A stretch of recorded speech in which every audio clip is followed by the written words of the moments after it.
look at the book of Amos, and let's read Amos chapter 1. I thought we were in Daniel, doing Daniel 2. We are. We're doing Daniel 2. Let's look at Amos chapter 1. Now, Amos was the first great writing prophet. Remember that? The big shift between charismatic prophets like Samuel and Elijah comes with Amos. Amos is the classical prophet. If you're talking about classical prophecy, it begins with Amos. Amos writes in the reign of Jeroboam II of Israel, having come from Judah. Amos is another one of those people, I almost hesitate to say this, but I think I have to. Amos is another one of those people who was highly educated, was independently wealthy, and when the high priest of Israel called him a prophet, he scoffed and said, what? I'm no prophet, nor a prophet's son, because you remember the son of a prophet was the title for the member of a prophet. But what did he say he was? He said, I'm just a poor shepherd who follows sheep and the dresser of some sycamore trees. Okay? Do you understand what Amos was doing when he said that? We've actually got scholars to say that who put to us the question, how could Amos be such a brilliant writer or a speaker if he was just a poor shepherd from that no-account village of Tekoa? And how is there all that relationship between the work of Amos and wisdom literature in the Old Testament? Well, obviously, it was inspired. Yeah, that's it. It's a miracle. I see you're never going to see causing trouble. One day a fellow called me to do a mortgage, Tom, and he said, I'm all the way out here in South Hadley. Would you mind coming out and doing it out here? I said, not at all. He said, I work for a fellow and he won't let me out of the shop, but he'll give me a few minutes off to apply for a mortgage if I stay right here on the premises. I suspected what I was dealing with. I got out there and it was the largest industry in the town. And who was this person? He was the owner, obviously. He said he worked for a fellow and the guy wouldn't let him out of the shop. I knew by the way he was talking that what? He's the fellow. He's the owner. And he said to me, I called 3 places and asked if they'd come to me, and 2 of them said no. That's all he wanted. He didn't want to take his valuable time to drive somewhere. Yeah. So when Amos said, I'm no prophet's son, but a poor shepherd, and the dresser of a few sycamore trees, what was he really saying? Who owned the sycamore trees? Who owned the flock? Yeah, of course. He wasn't up there spending his time in Israel, prophesying in Israel, while his family was starving. And Tekoa was the center of a wisdom school. So, here we have another one of those folks who weren't part of the establishment at the center, because, of course, the establishment at the center, God couldn't use. It was them that he was denouncing. But here we have somebody who, again, is sufficiently educated to be able to be used.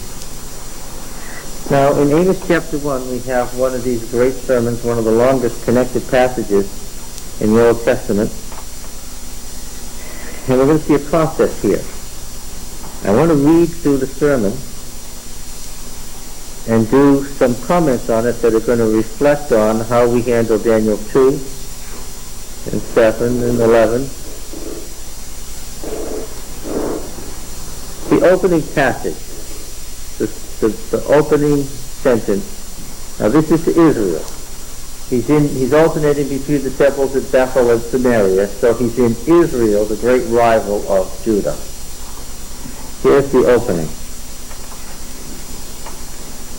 Yahweh roars from Zion and utters his voice from Jerusalem. The pastures of the shepherds mourn, and the top of Carmel withered. That's the opening. Where is God? He's in the temple on Zion. And his roaring from Zion causes what to happen to the land of Israel? Yeah. Carmel is the Carmel ridge, the vineyard. That's what it means. The ridge of orchards and vineyards is stuck out into the ocean. Remember the top there where Elijah had his great confrontation with the prophets of Baal in the previous century? There then follow a series of prophetic woes on the nations that had once comprised the Davidic Empire. Those who had once been part of the covenant people. Right? That's what ties this group of nations together here. Thus says Yahweh, for 3 transgressions of Damascus and for 4, that's the 3 plus X, and X plus 1, that's a typical wisdom progression. For 3 transgressions of Damascus and for 4 I will not revoke the punishment, because they have threshed Gilead with threshing sledges of iron. So I'll send a fire on the house of Hazael, and it shall devour the strongholds of Ben-Hadad.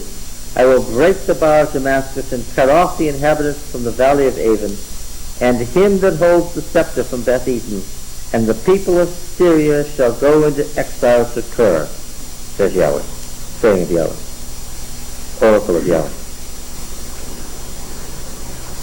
Okay? The Aramean invasion of Gilead, the threshing of Gilead, is the reason for the soon coming destruction of the Aramean kingdom of Damascus. Next, thus says Yahweh, for 3 transgressions of Gaza and for 4 I will not revoke the punishment, because they carried into exile a whole people to deliver them up to Edom. So I'll send a fire on the wall of Gaza, and it shall devour her stronghold. And I will cut off the inhabitants from Ashdod, and him that holds the scepter from Ashkelon. And I will turn my hand against Ekron, and the remnant of the Philistines shall perish. Oracle of Yahweh. So the Philistines, Pentapolis, or what's left of it, is going to be destroyed because of this exiling a whole people, apparently for money, to the Edomites. Thus says Yahweh, for 3 transgressions of Tyre and for 4 I will not revoke the punishment, because they delivered up a whole people to Edom, and did not remember the covenant of brotherhood. So I'll send a fire on the wall of Tyre, and it shall devour their stronghold. All right? Presuming that this is preached first before it's written, and presuming that it's preached in the temples of Samaria and Bethel, what is the audience's reaction to the announcement of the destruction of the Aramean kingdom, the Philistine Pentapolis, and the Syrian coalition? Is this good news or bad news? This is great news. And doubtless they are right with him. Okay.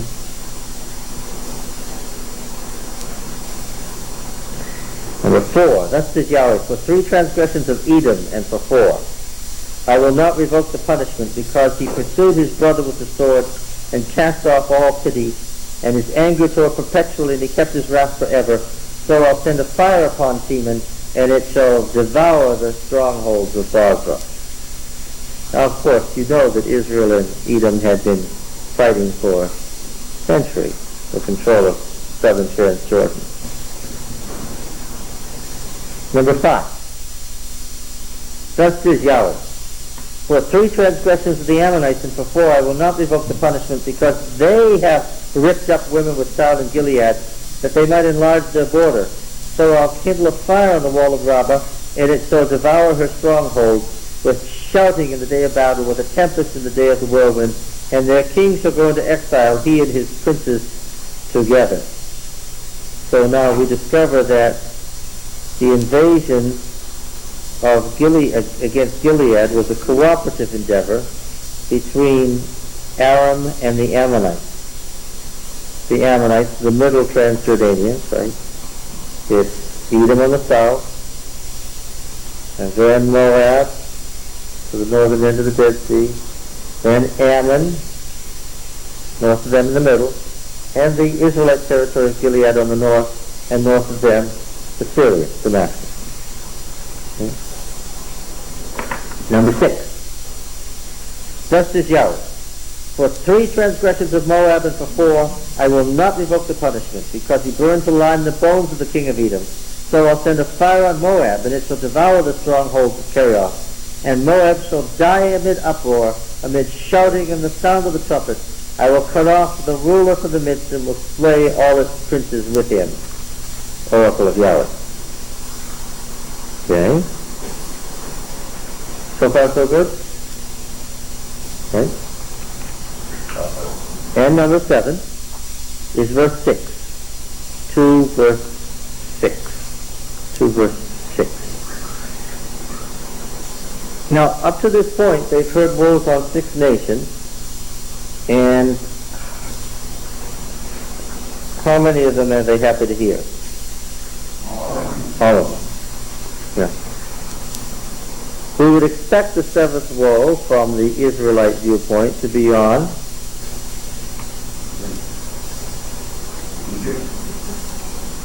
now, these are nations that comprise the former Davidic Empire.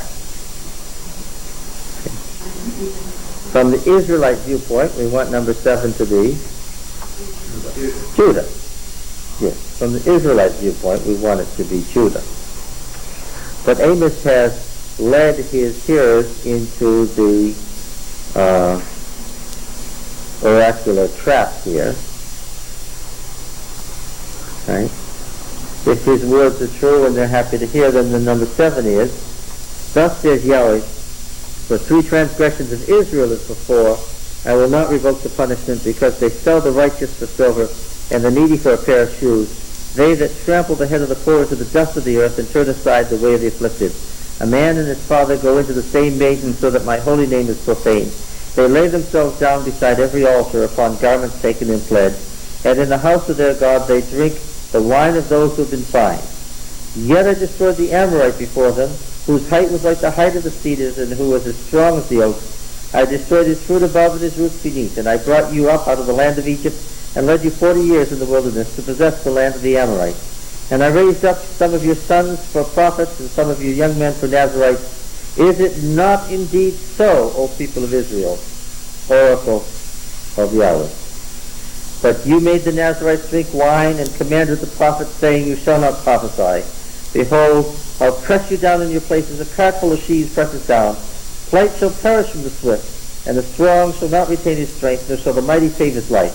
He who handles the bow shall not stand, and he who is swift of foot shall not save himself, nor he who rides the horse save his life. And he who is stout of heart among the mighty shall flee away naked on that day. Oracle of Yahweh. Okay. Now, among the 7 woe oracles, which is the longest? Social and spiritual conditions, typical of the classical prophets. Social and spiritual conditions. Not external things like burning the bones of another king or ripping up women with children, but internal things. Not listening to prophets, not honoring the Nazarites, social conditions. Yes. Yeah, it's number 7. But what? But I skipped something. Yeah, I knew that I had skipped something. We're coming to that. The 7th oracle against Israel is the longest and most detailed, and is the bad news part of it. There's no woe on Judah. Why? Oh, I know you read one there. There's no woe on Judah in this series of oracles. Why? Where is God? In Jerusalem. And indeed, these oracles are his doing what? Opening sentence. are his what? Opening sentence. What is he doing? These oracles are him doing what? Roaring. So God is pictured as what here? A lion, maybe. Good guess. Could be something else. Something else roars in the Old Testament. Close. Even closer. Keep roaring. One more. The thunder. Yes. The seventh thunder is thunder, and that's God's voice, as in Psalm 29. He's in Zion. He gives woes on the seven surrounding nations. Yes. Judah would be one. Israel would be one of the surrounding nations. Yes. So this one's Israel is one of the surrounding nations. He's in Zion, and the woes go all the way around Judah. Why this other one? an insertion because somebody didn't like what he read. Well, we're going to read why there's another one, and that's going to help us understand what we're going to do with Daniel 2. Why is there another one, he says. We're going to come to that. What I want you to get is all the reasons why Israel is one of the seven. And of course, I need not remind you, how many oracles would I expect in a complete series of woes? 7 woes. Of course, that's what I expect. 7 woes. I've already been told at the outset that this is God roaring from Zion. Not the destruction of Judah, the prophet is from Judah, it's the destruction of the surrounding nations, and he's led them up skillfully into the trap of agreeing with him until he gets to Israel, which is 7. That God's destruction ends with what? 7 is the complete thing. God's destruction ends with what? With Israel. This is Amos's announcement that the kingdom of Israel is going to be destroyed, and he sticks with this. Now, I need to remind you that no prophet had ever predicted the destruction of God's people before Amos. Elijah had predicted a famine, right? And it was bad, but he didn't say what? That they'd be destroyed. Well, there were the blessings and curses, though. What? There were the blessings and curses. Blessings and curses, yes. There were blessings and curses, but nobody had ever said it's coming to a complete end.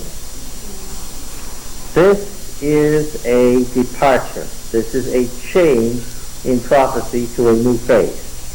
This is the first time we have a prophet saying God's own people are going to be annihilated. This isn't prophetic denunciation and announcement of judgment. This is what we call the oracle of doom. This is where it's an oracle of destruction. This is not if then, this is then and then. Yes, there's no if then. That's all in the past. Because this has happened, past tense, because this is what happened, this is now what will happen. Not subjunctive. There's no unless. There's no relief here at all. No. There's nothing in any of this that says, well, if you repent, it's not going to happen. Now remember, Amos was regarded as a great prophet. His prophecies were the first ones that were written down into a book. This is the first prophetic book because, of course, we have 2 dramatic things. One, a prophet for the first time says God's people are going to be destroyed. And what happened? 1450 BC, the Exodus. Okay? 722, the destruction of Israel. 700 years. God's people have never been destroyed. They've been getting bigger and stronger all the way. And now they were destroyed. So why was Amos regarded as a significant figure? He said something unthinkable, and what? It happened. And he said it during the reign of Jeroboam II, when Israel seemed to be very strong militarily. How long before 722 was the expression? Well, we don't know that. Jeroboam II reigned from 754, so the outside end is 30 years before, but not very long before. So, Less than a generation. this now is not stated. All of these prophecies that are given are not necessarily. Now, wait a minute. Christ is coming a second time. Period. There's no conditionality to that. It will happen. Why? Because the conditions have been met. The fact that this will happen doesn't mean it's not conditional. What? It means what? You've got something confused here. It means the conditions have already been met. This is not like Jonah in Nineveh. Amos isn't saying maybe Israel will be destroyed, but if it repents it won't be. He's saying, I want you to know the reasons you are going to be destroyed. And he was also there issuing an invitation to those who didn't want to stay part of the system to do what? To leave and go where? To Judah. The conditions had been met. This is still conditionality. So at this point, they have already gone too far. Oh, that's what Amos says. It's too late now. But as we read on in Amos, there's not the slightest hint anywhere in the book of Amos that maybe if you repent, something else will happen. Okay? Now then.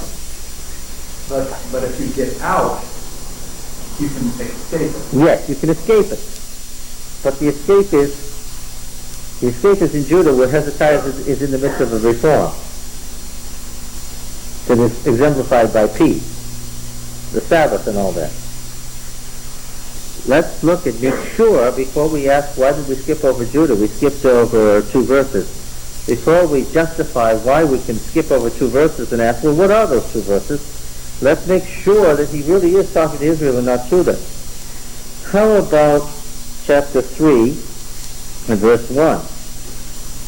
Hear this word that Yahweh has spoken against you, O people of Israel, against the whole family that I brought up out of the land of Egypt. You only have I known of all the families of the earth. Therefore I'll punish you for all your iniquity. Greater knowledge, greater responsibility, judgment. Famous passage, the two walk together unless they agree. Okay, here it is, verse 9. Proclaim it to the strongholds of Assyria and to the strongholds of the land of Egypt, and say, assemble yourselves upon the mountains of Samaria, and see the great tumult within her, and the oppressions in her midst. Now he's calling the 2 great empires at the 2 ends of the Fertile Crescent to do what?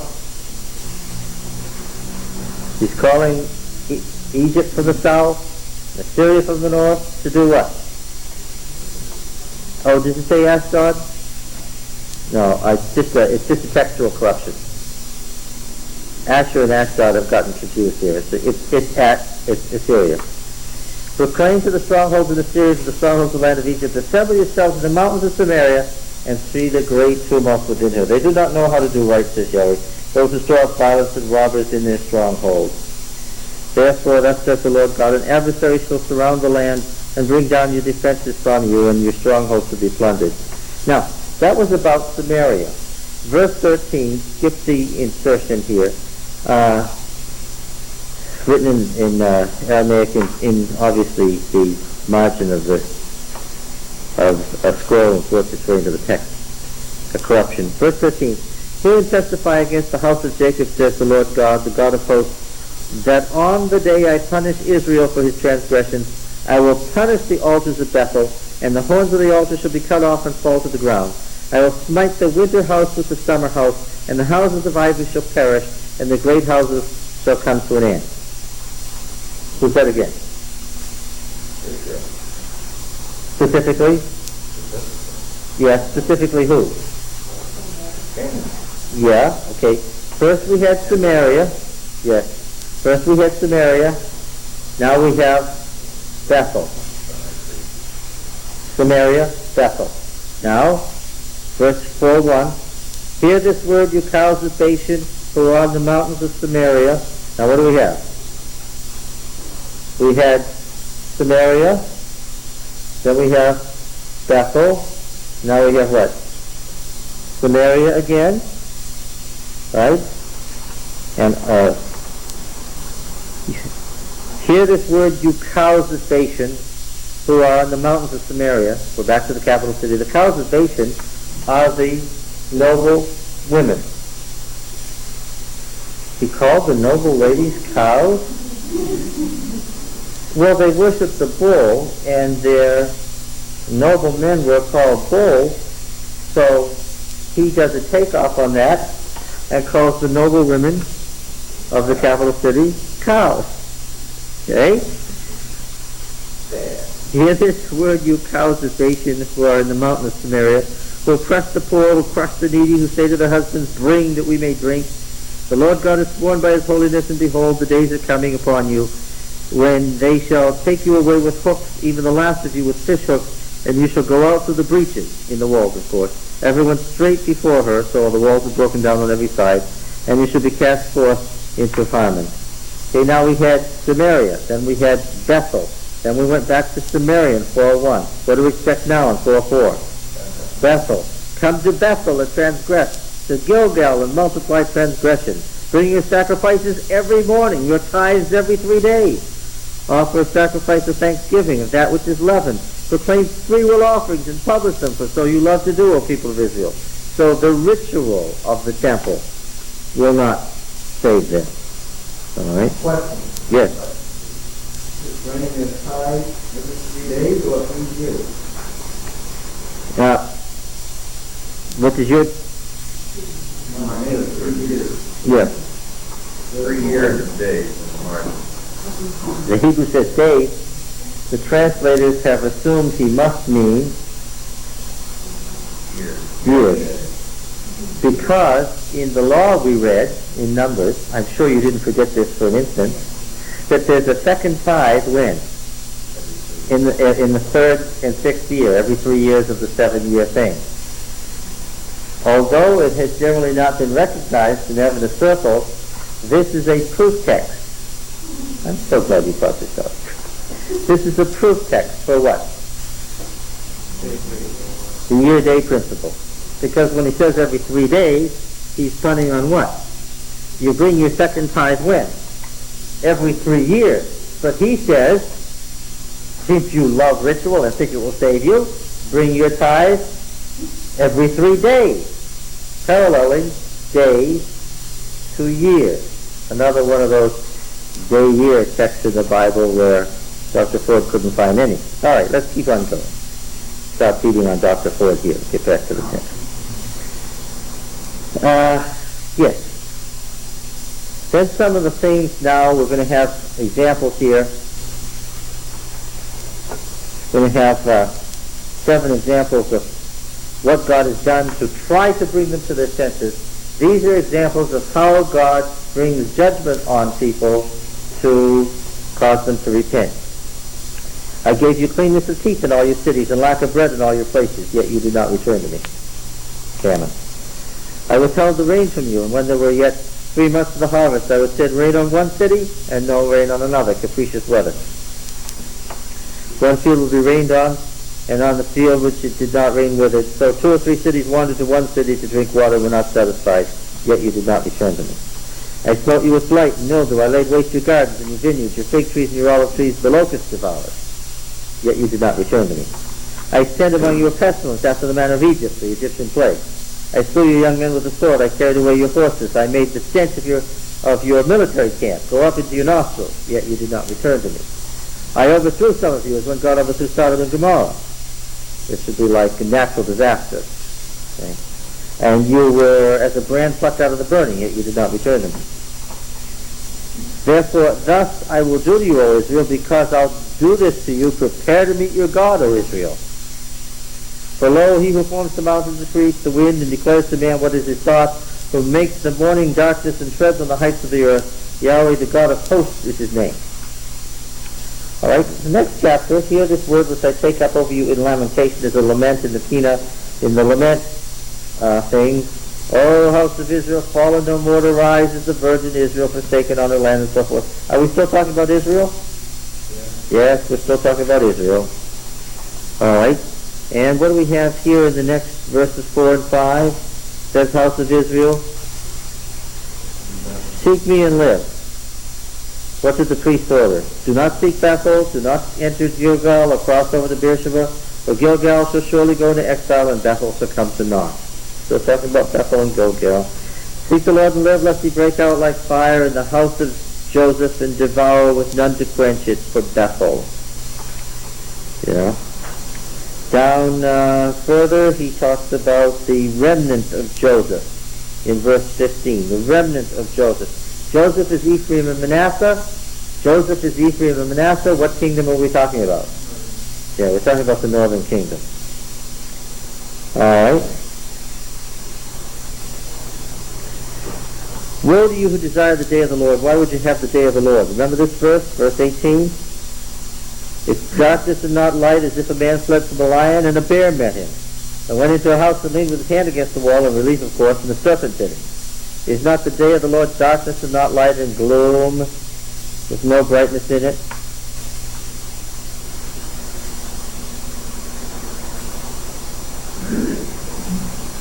The day of the Lord is when the destruction comes or when the affection comes. Well, this is, exegetically, the answer is, what is the day of the Lord here?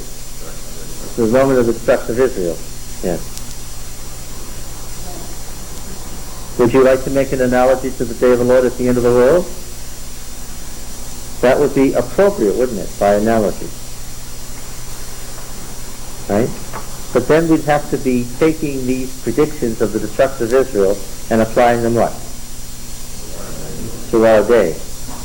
We'd have to say things like famine, pestilence, natural disaster, capricious weather, are what? Are God's judgment on the world today. And when we did that, we'd say, these things are the fulfillment of this text. Could we do that? Yeah, we can do that. Would we be right in doing that? Yeah. If we said what? We're applying this by analogy to our day because our time of unrepentance fit, by analogy, the situation of Israel. Right? But we say exegetically, Amos was talking about what? The Israel of 730 or whatever. All right? Now then, would the Bible ever allow us to do that? Would the Bible ever take a passage written to a previous time and apply it to a later time? That's what your point is thinking. Thank you. Richard says, well, that's what your point is going to be. Can you point out an example of where the Bible might do that? In Amos 2, yes. Specifically, verses 4 and 5. The scriptural writer has before him the collection of Amos. 100 years have passed. Israel is gone. It has been gone for a long time. In fact, Assyria is gone. Okay? That's all of those kingdoms are gone. Yes. No, we're in Judah now, 100 years later. We have an unrepentant Judah. Not repenting and doing the same things that Israel did. Right? The situation is the same.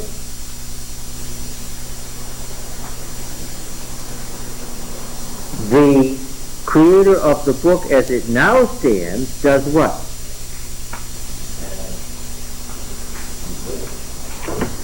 And thereby he applies the book of Amos to Judah. He adds a beginning, an ending, and some words in the middle that alter the book. Now, he doesn't quite get the rhythm, fortunately. His sentences are shorter than those that Amos has written, fortunately. The meter is slightly different. I'm glad. Why? Because it helps to clarify to me that verses 4 and 5 are what? Yeah. Insertion, addition, a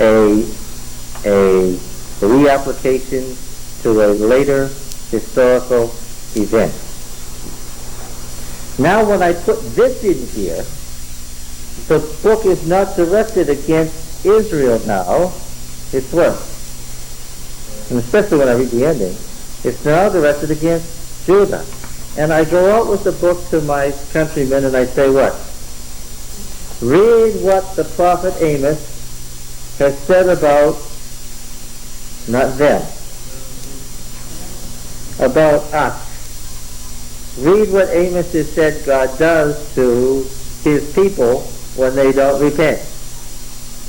He writes. Now who's the he here? Not only is Israel gone and Assyria gone, who else is gone? Amos is gone. This is not Amos. We call this Amos R. That famous word, redactor, meaning what? It means more than editor. It means Bible writer. It means somebody who is writing theology, not just editing words. Right? Well, then, did he have the only book of Amos to be able to do this, so that they couldn't go to some other synagogue or somewhere else and compare notes and see if that's actually what he wrote? Unknown. Don't know who redactor of Amos was. But it's stuff. It was passed on down. What he did stayed, and This is the scripture. Yes. Yes. We don't say, verses 4 and 5 are the interpolation, not inspired. Instead, what we're saying is, the Bible had a method. And we can see it all over the place. And Amos is one of the easiest places to see it. The Bible had a method about things like that. This. It didn't let things just be history. We could have left Amos just as an historical document, right? A monument to the fall of Israel. And we read it as that, say this is what Amos wrote before the fall of Israel and applied to the fall of Israel, and that's what it's good for, a piece of historical work. But the Bible kept on going. And Bible writers, and we have to call redactor of Amos the Bible writer, did what? They took something from a prior historical event and they reapplied it by analogy to what? To a later historical event.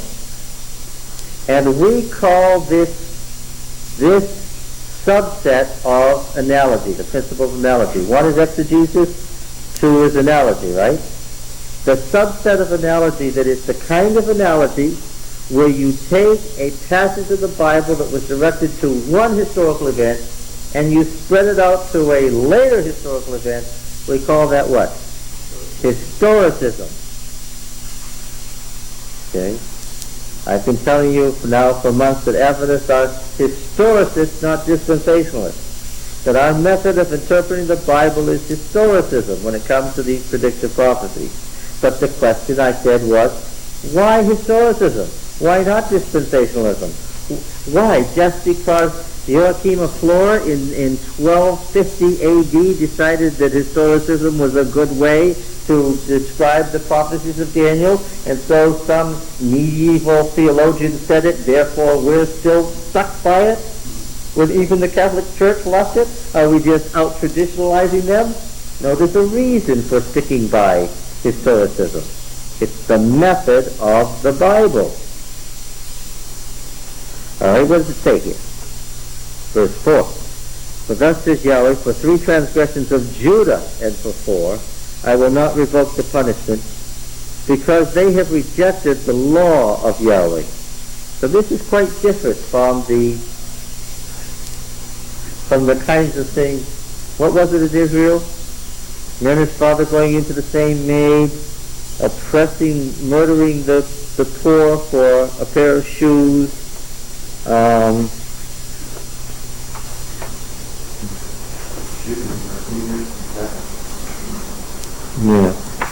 Here, they have rejected the law of Yahweh and have not kept his statutes, but their lives have led them astray, after which their fathers walked. So I'll send a fire on Judah, and it shall devour the strongholds of Jerusalem.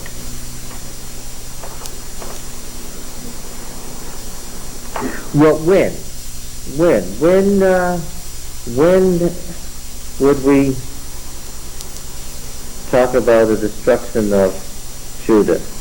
The writer predicts the destruction of Judah. He does it not particularly, not as skillfully, not as in rich language as in Amos, but nevertheless very clearly takes the book and turns it right over and says it applies to Judah. When? When would this have happened?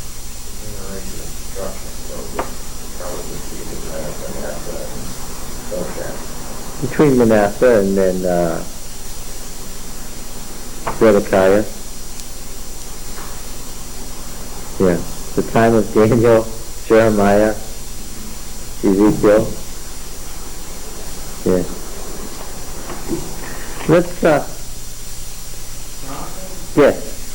So when Amos applied this to Judah, then it was the same situation. The conditions happened that, and they had already made their decision, and no sentence would change in the time. Yes, he absolutely, when the chapter of Amos applies this to Judah, he says the destruction will absolutely happen.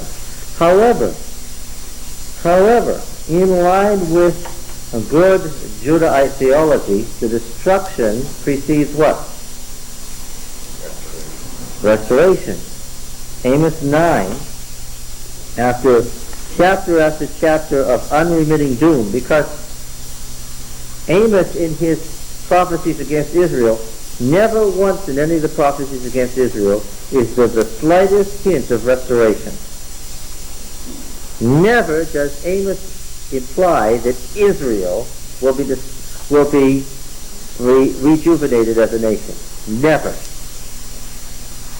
But here at the end, we have something about Judah that fits good Judahite theology. We've already seen the Messianic king. Let me think now. Promises to the house of David, there'll always be a man to sit on David's throne. There'll always be a throne of David, right? His kingdom will be forever, da-da-da-da-da-da-da.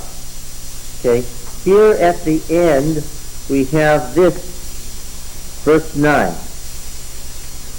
9:9. This is the end of the oracles about Israel, and you read through the book, verse by verse, and you'll see there's not one verse that's directed toward Judah, except those that we've looked at. Here we come, for lo, I'll command and shake the house of Israel among all the nations as one shakes with a sieve, but no pebble shall fall on the earth. All the sinners of my people shall die by the sword, who say, evil shall not overtake or meet us. And that's the end for Amos. But now we have this about Judah. Mark carefully, follow carefully. The following words are about Judah. In that day, now that day has been the day of the Lord, the day of destruction. In that day I'll raise up the booth of David that is fallen, and repair its breaches, and raise up its ruins, and rebuild it as in the days of old. Now what does this prophecy presume? What has happened to Judah, the booth of David? What has happened in this? It's been destroyed. Yes, and exiled. Yes. And here, in line with good Judahite theology, the booth of David is repaired. I'll repair its breaches, raise up its ruins, and rebuild it as in the days of old, that they may possess the remnant of Edom and all the nations who are called by my name, says Yahweh, who does this. So there's going to be a restored Davidic empire that includes all these nations that are described in the book. The nations are destroyed, but they have remnants. And Judah, the booth of David, will possess the remnants of all those nations. Got it?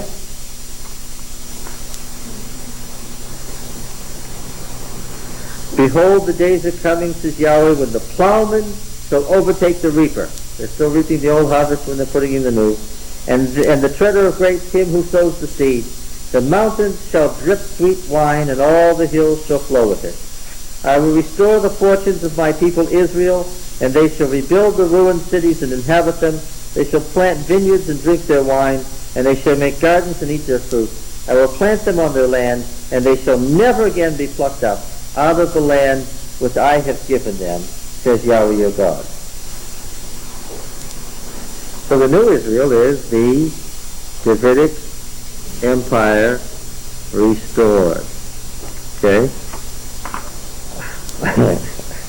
Which do you like better, the book as it relates to Israel or the book as it relates to Judah? Well, it wasn't good news for either kingdom, but what? They're like I said in Israel. Yeah, that's right. Like you can see why the Arab-Israeli conflict will never be resolved. Can't be. Two different religions, that the very essence of reality would have to be wrong in one of those religions to But Israel is going to, restore the Davidic Empire. that means Syria, Jordan, Syria. of Saudi Arabia, and Egypt. The Syrians know this. They know that the Davidic under the Jewish religion, the Davidic Empire included Syria. They understand what Orthodox Judaism teaches about Syria. It's an us or them deal. They know it. Now, of course, the dispensationalists said what? This what? Will happen. All right, so the new Israel is the restored Davidic Empire under David, the new David, in this passage at the end. Changes the meaning of the book. It really changes the whole meaning of the book. Because if you read every verse in the light of this program of events, then these passages mean different things. This is only the for now until what? Until the But it doesn't make any sense, because in verse 9, he talks about sifting among the nations, not one grain falls upon the earth. The two endings don't agree with each So other. they don't come back. Right. Not ever. Not ever. The two endings don't agree with each other. Oh, let me say something else, because you raised an interesting point. Redactor of Amos doesn't alter Amos's words to fit his program of events. Scholars have noted again and again and again that when a later writer undertakes to reapply a passage, he doesn't do what? He doesn't change it. This has been commented on so often that you can see the different endings and that they don't agree, because redactor of Amos presumes that Amos is what? Yes, is sacred scripture, and what? And you don't take away from it. You can see that already they had a concept of the sacred text that can't be altered. He surrounds it and encapsulates it with a different application that causes you to read every verse differently, but he doesn't touch the words themselves. He gives you a different picture of the program of events. Oh, Amos implies something, doesn't he? The way Amos preaches to Israel, all these nations are going to be destroyed, leaves you with the obvious conclusion that what's going to survive? Judah's going to survive, alone. So what will be the nation of the future? By implication, Judah. Amos never says that explicitly, but it's the only thing you can deduce. Right? However, the redactor of Amos says Judah's going to be destroyed for its sin. But what? Then rebuilt. So verses 4 and 5 were really to try and scare Judah into reforming, and Are you sure of that? I'm just surmising the way it's written. It seems to me, since he is just a redactor and can't, and I don't know whether he's inspired or not. Okay, yes, I If hope he's not inspired, then he's just guessing at what the outcome will be in verses 4 and 5. I hope you would mention the word inspired. I was wishing that the word inspired would come up here. There is absolutely no question by those who retained the book of Amos as it now stands. Right? It's in our canon as it now stands. Those who copied it and kept it alive as it now stands thought what? Thought redactor of Amos was what? Inspired. Yes. Now, did they assume he was inspired only because of the historical events since this time? Was it just dumb luck that he wrote something and it actually came true? Well, of course, no, wait a minute. That was a theological text, and he said a good one. one of the things that became a test of prophecy in Deuteronomy, this is the trouble of trying to do exegesis of the Bible when you haven't done Deuteronomy yet. This is really a dumb way to approach the Bible, but we're doing it. One of the tests is what? Whether it comes to pass. The prior prophets had said that David's kingdom was going to stand forever. This man said what? Yeah. And he and Jeremiah were the first people in the world to be saying such a thing, right? That was news too, wasn't it? Because the destruction of Israel they could take, because it fortified in their minds once again that what we've been saying ever since David's time, which is what? The promise to David through Nathan is secure. No matter what happens to Israel, no matter what happens, whatever, what's the case with David's throne? Okay? But this man is saying what? It's not to scare them into he's saying it's going to be destroyed. What he adds is that it's going to be renewed. Okay? But yes, just as Amos, so redactor of Amos, it's too late, this is what's going to happen, but God will restore Judah, which Amos never said about Israel. Now it helped, of course, that in fact, Israel was exiled and what? Israel was exiled and what? And was not restored. Judah was exiled and was restored. Therefore it helped that what? Both Amos and redactor of Amos were proven by history to be correct. And that was one test, yes. What evidence do we have as to when the earliest there was that someone was aware of that Amos was not a unit, but that there was a redactor as well as position? But the very earliest copies of Amos we have are a complete work. We've never seen a book of Amos without the whole thing in it. I mean, that no one like in the early church was aware or had a theory that this was... No, exegetes have talked ever since the rabbis about this being a different person. That's not new. Okay, that's what I was wondering. When was the earliest in history that we know that there were people that thought that... Oh, at least by the 1st century A.D. You don't think his listeners knew what was going on, what he was doing? They had to. Well, it's more dramatic in Hebrew. It's more obvious. Anybody who has a sense for words can see that that's an addition. So the people who were reading up the canon weren't ignorant of this? Well, now, the people who made up the canon were very conservative and didn't think about this or didn't remember that this kind of scholarship was among the great rabbis. This wasn't for the populace that can't. Right? Well, the one reason I think that it's back as it is now is that it came to pass. and being that it came to pass, it became sacred, whether or not they agreed with it before. Well, redactor of Amos's prediction is almost more amazing than Amos's prediction. Amos predicted the destruction of Israel, which nobody had ever done before at a time when Israel was very strong. But the redactor of Amos went even further. He said the promises to the house of David were going to fail. That David's booth was going to fall. But that what? It will be restored. His comments are almost even more amazing than the original prophet.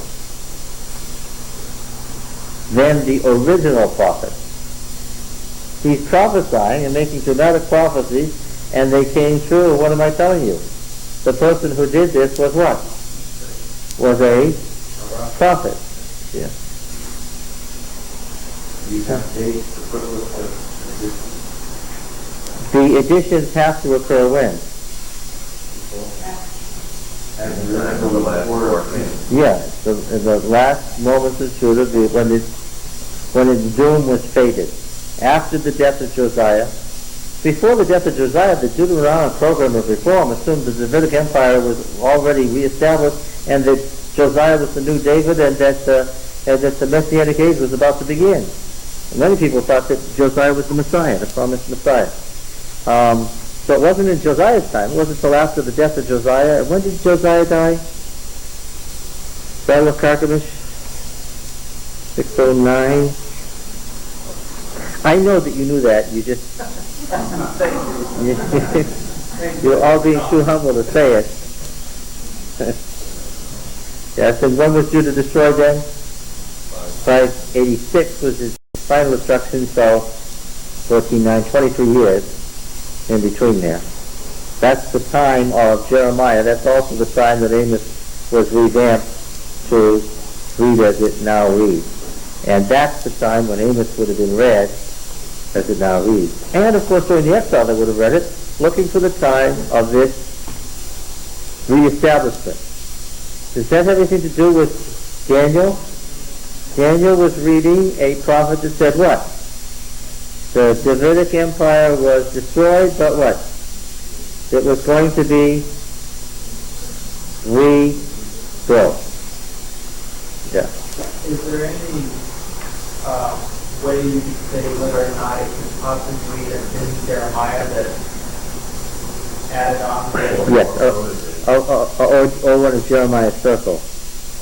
Yes, yes. Or the second Deuteronomic historian. Yes. There are 2 or 3 likely candidates among our known names. And of course, sitting here in the 20th century AD, we'd like to have a known name. But it's possible that it was a prophet that we have never heard of. Or a prophet like some of those that are mentioned, like Iddo or Jasher or Gad, where the prophet is mentioned and his works are mentioned, but what? Yes. Of course, the way you do that is you look at language and see how similar it is, but it's just a guess. It's really very subjective. You could these verses implied in later to the new verse. Somebody else went to Noah, and somebody else won't be. Well, of course, that application is an application where the book of Revelation quotes the word. So, what the Revelator has done is what? Made a later historical application. But since he did that, that's more proof that it was inspired. Well, look, I wouldn't take it that way. I take the canon to be what? And now we're going in circles because you want to know why is this in the canon. But we take the canon, this is, for a moment we'll just leave it as presupposition. We'll take the canon as inspired. Alright? Now the point of this has been about historicism. Here's a dramatic example of a work complete unto itself, referring to an earlier historical event and being reapplied to a later historical event, a century or century and a half later. And then John does it again. Yes. Yeah. Well, you all said in chorus, Jesus did it. Can you give me an example of where Jesus did it? Any of the red letters. Almost everything he said was about knowing the last day. Yes, you are correct. As it was in the days of Noah, His virtual method was to take anything that applied to any historical event exegetically in the Old Testament and do what? And move it to a later historical event in his own time or in the future at the end of the world. Yes.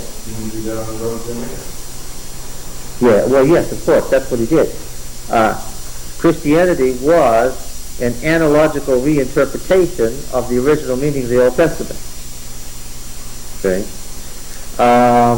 Example, Daniel 11, Matthew 24. So would the third Jewish scholars recognize the validity of the historical method?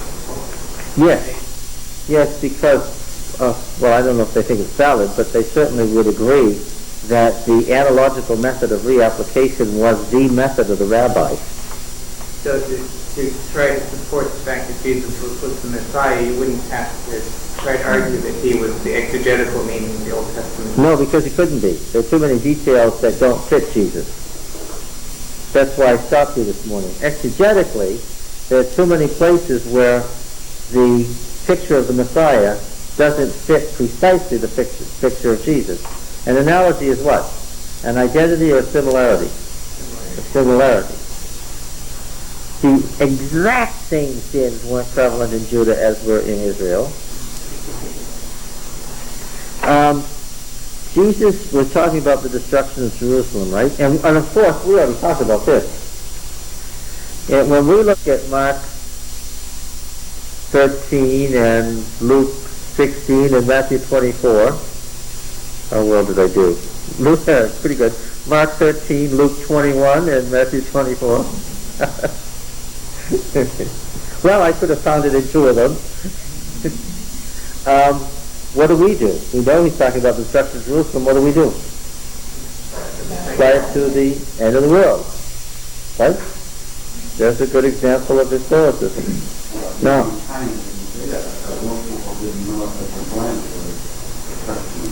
yes, that's true. The average church member has not the foggiest notion of what the exegetical meaning of these passages are. Therefore, they don't know that historicism is valid, or why it's valid. Now, in Matthew 24 and verse 15, Jesus quotes Daniel 11.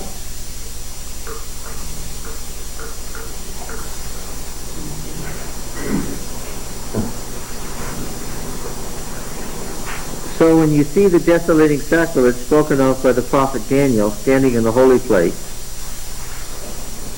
let the reader understand. And that's in the various interpretations of the, let's see. Let's read this in Mark 13. Let's see if we can find this in Mark. Can we? Is this in Mark?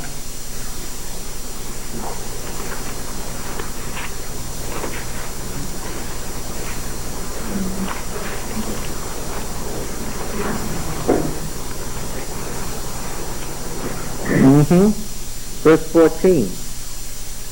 But when you see the desolating sacrilege set up where it ought not to be, let the reader understand. Then let those who are in Judea flee to the mountains and so forth. I wonder if it's in Luke. Luke 21.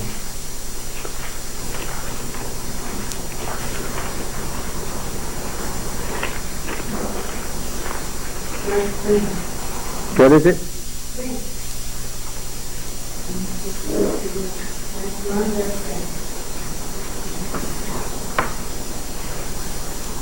Luke 21, do you see the verse?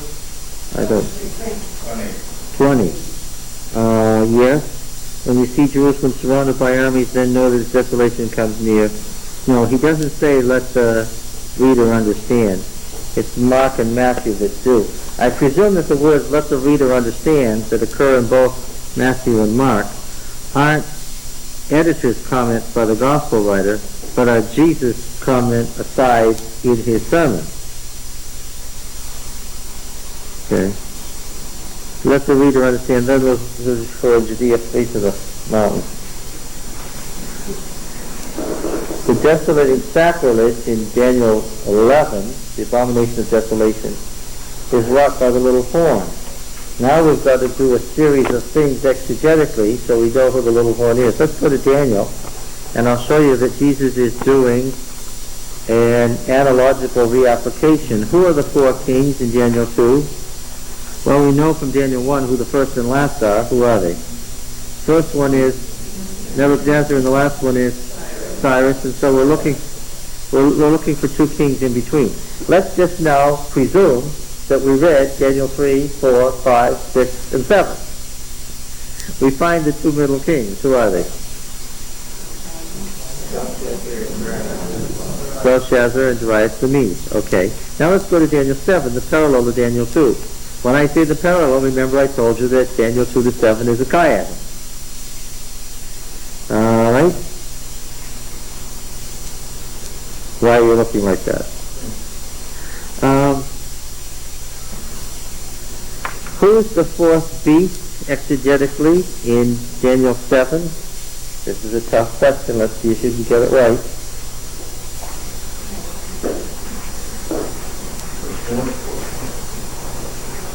Well, if Daniel 2 and 7 are the two ends of a chiasm, and they're parallel to each other, and the gold, silver, brass, and iron are Nebuchadnezzar, Belshazzar, Darius the Mede, and Cyrus the Great, then who is the evil? Well, that would make Cyrus a bad figure in the book of Daniel. Isn't Cyrus a good guy who let the Jews go free and delivered an edict to rebuild the temple, and wasn't he Wasn't Nehemiah his cupbearer, and wasn't he good toward the Jews, and isn't he a good figure in the Bible? You gotta remember, realism is one of the boxes. Well, yes, there is good and bad. But I'm reading, that's good. But I'm reading the book of Daniel. I'm reading Daniel. I'm not reading Ezra. I'm not reading Nehemiah. I'm reading Daniel.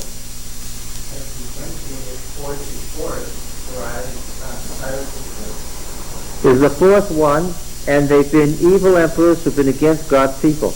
And this explains one of those passages in Daniel where every single Adventist writer skirts around what it says, does a little exegetical tap dance, trying to explain away that it doesn't really mean what it says. Let us read Daniel 10.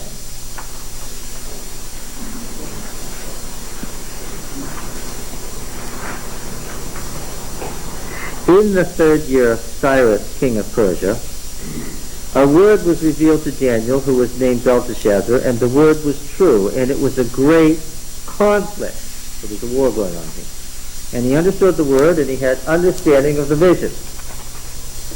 In those days I, Daniel, was mournful for 3 weeks. I ate no delicacies, no meat or wine entered my mouth, nor did I anoint myself at all for the full 3 weeks. On the 24th day of the first month, as I was standing on the bank of the great river, that is the Tigris, I lifted up my eyes, and behold, a man clothed in linen, whose loins were girded with the gold of Uphaz. His body was like beryl, his face like the appearance of lightning, his eyes like flaming torches, his arms and legs like the gleam of burnished bronze, and the sound of the words like the noise of a multitude. This is the heavenly high priest, dressed as on the Day of Atonement. To miss that is to miss the point. It's exactly the way Christ is dressed in Revelation chapter 1. This is the heavenly high priest. And I, Daniel, alone saw the vision, for the men who were with me did not see the vision, but a great trembling fell upon them, and they fled to hide themselves. So I was left alone and saw this great vision, and no strength was left in me. My radiant appearance was fearfully changed, and I retained no strength. Then I heard the sound of his words, and when I heard the sound of his words, I fell on my face into a deep sleep with my face on the ground. And behold, a hand touched me, and set me trembling on my hands and knees. He said to me, O Daniel, man greatly beloved, give heed to the words that I speak to you, and stand upright, for now I have been sent to you. While he was speaking this word to me, I stood up trembling. He said to me, Fear not, Daniel, for from the first day that you set your mind to understand, and humbled yourself before your God, your words have been heard, and I have come because of your words. The prince of the kingdom of Persia withstood me these 21 days. But Michael, one of your chief princes, or the one of the chief princes, which would be better, because we interpret Michael to be the chief prince, came to me, so I left him there with the prince of Persia. And I came to make you understand what is to befall your people in the latter days, for the vision is for days yet to come. What is Cyrus doing here? Opposing God. He's part of the great controversy.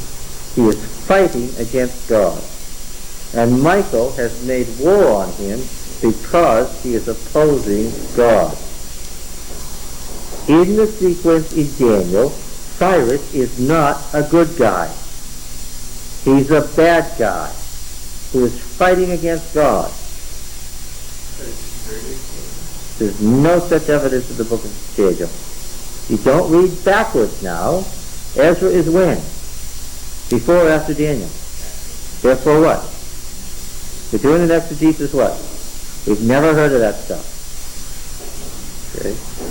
Now then, in Daniel, without reading backwards from Ezra and Nehemiah, Cyrus is a bad person. Of course, he's the fourth of the evil kings. He's fighting against God to destroy God's people. He's the fourth king. What comes out of him? The 10 petty states. Cyrus's kingdom breaks up into the 10 petty states exegetically. And there's never going to be an emperor after him until the Messianic king comes. Right? Daniel's already living in Cyrus's time. So he's expecting these events. And he's waiting to know when and how. Because the time the 70 years are over. Yeah, that's what that's all about. All right? Now then, a little horn grows out of the 10 client states and tries to become a world emperor, and he's destroyed by the Messianic king in the last great battle. And that's what Daniel 10 and 11 are about. And in the last battle, the little horn sets up his desolating sacrilege in the temple in Jerusalem. Right? I don't know. I don't know what verse. I'm going to have to look.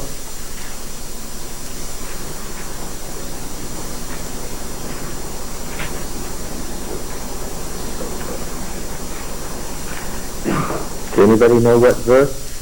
Well, I see. We can cheat. We can go back. We can go back to Matthew 24 and look in the margin. 7:21. Well, maybe we'll find it in the margin there.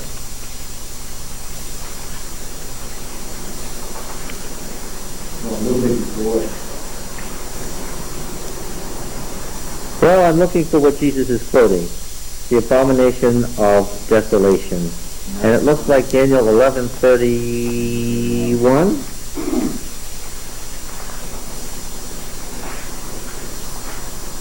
Yes. Beginning in verse 29. At the time appointed, he, the evil king from the north, shall return and come into the south. It shall not be this time as it was before, for ships of Kittim shall come against him. He shall be afraid and withdraw, and shall turn back and be raised and take action against the holy covenant. He shall turn back and give heed to those who forsake the holy covenant. Forces from him shall appear and profane the temple and the fortress, and shall take away the continual burnt offering, or the continual ministry we know now, and they shall set up the abomination that makes desolate. There it is in verse 31. 9:27 is where it originally comes from, yes. Now that my brain is in gear, I do remember these verses. Daniel 9:27 is about the 70 weeks. Remember the 70 weeks? Daniel 9:24-27. And this is what's going on in the 70th week, verse 27. And he shall make a strong covenant with many for 1 week, and for half a week he shall cause sacrifice and offering to cease. And upon the wing of abomination shall come one who makes desolate, and so the decreed end is poured out on the desolator. Now, timing. Let's see if you're comprehending in the least bit. Who's the fourth and evil beast in Daniel 7? Exegetically now. Cyrus. How many emperors, world emperors, would there be after Cyrus? None. But out of those 10 kingdoms would come a little horn who wanted to be what? A world emperor. And in his drive to become a world emperor, he would need to destroy God's people. So when was this going to happen? Right after Daniel's time, right after the time of Cyrus. And just right here in front of us, Daniel would have said. If you asked Daniel, spoke to him and said, Daniel, when do you think the end's going to be? When would he say?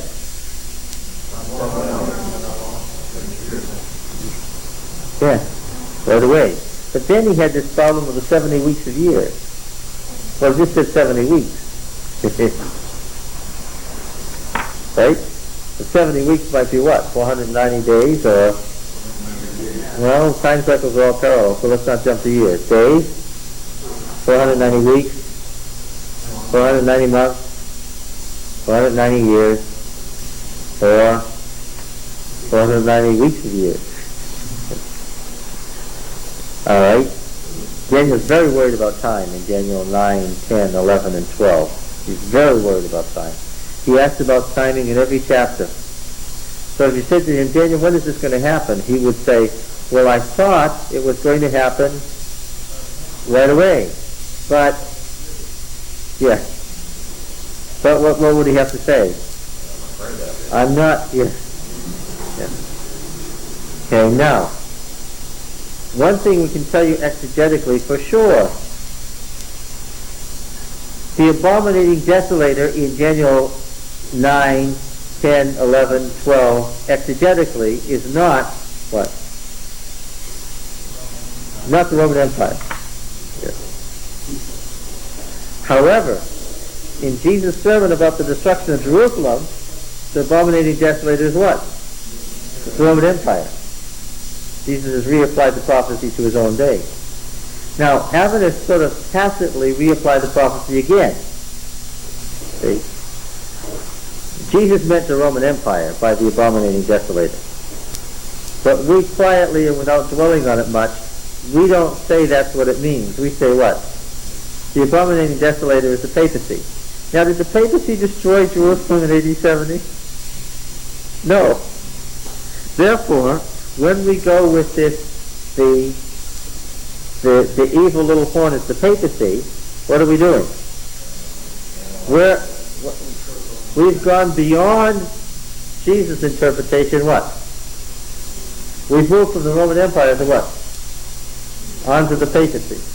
That's a yet further historicist interpretation. All right. What is this king's name? I can't pronounce it into the Antiochus Epiphanes. Yes. Antiochus Epiphanes. They say that the king in Daniel 11 is the Greek Antiochus IV, the descendant down from Alexander's general. Right?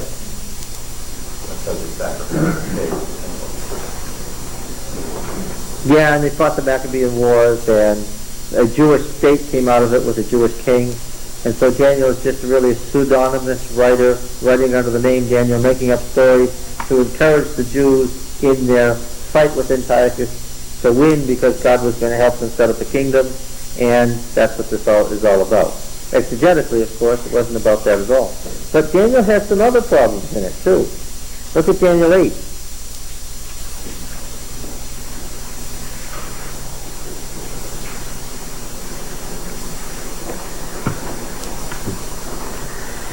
In the third year of the reign of King Belshazzar, a vision appeared to me, Daniel, after that which appeared to me at the first. And I saw the vision which I saw. I was in Susa, the capital, in the province of Elam.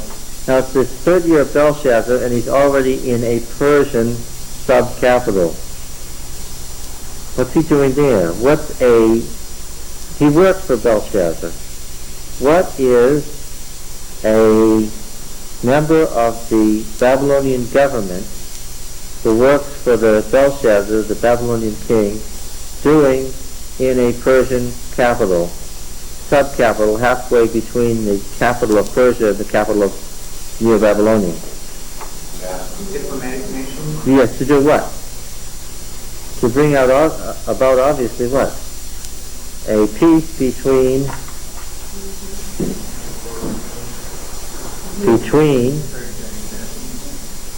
Belshazzar and Cyrus. It's really a bad move to send as your ambassador someone who thinks that you're going to be destroyed by the Persian king anyway. Maybe he should have inquired into Daniel's religious beliefs before he sent him out as an ambassador. All right? This is the vision of the ram and the he-goat. What we're interested in is the interpretation of the vision.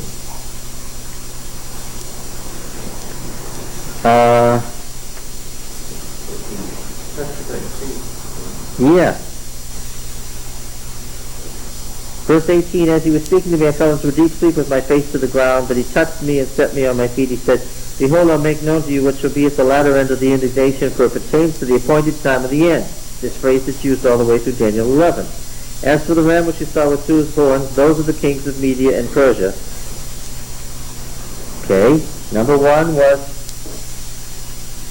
no.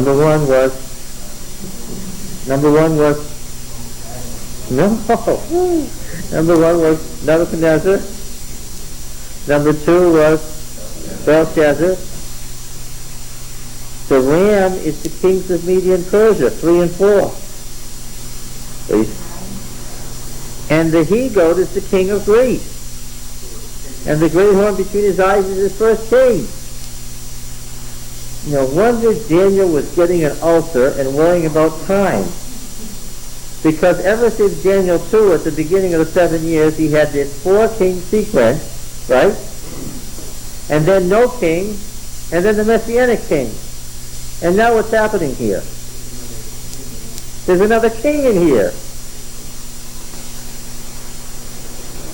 Would you be getting an ulcer in his situation too? And would you ask, well, what about the time? And this explains Daniel's question. Look, he says, verse 27, 8:27,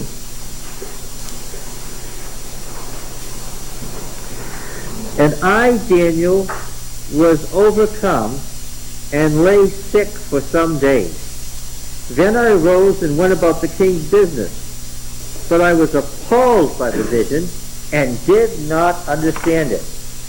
Do you see what he didn't understand? Of course, if you don't do an exegesis of Daniel, you can't figure out why he's appalled and can't understand. So what? It's another empire. So what? He should have been saying, oh, it's much clearer now. I see, after battle of the Medo-Persia comes Greece. And then he should have said, is there a Roman Empire after that?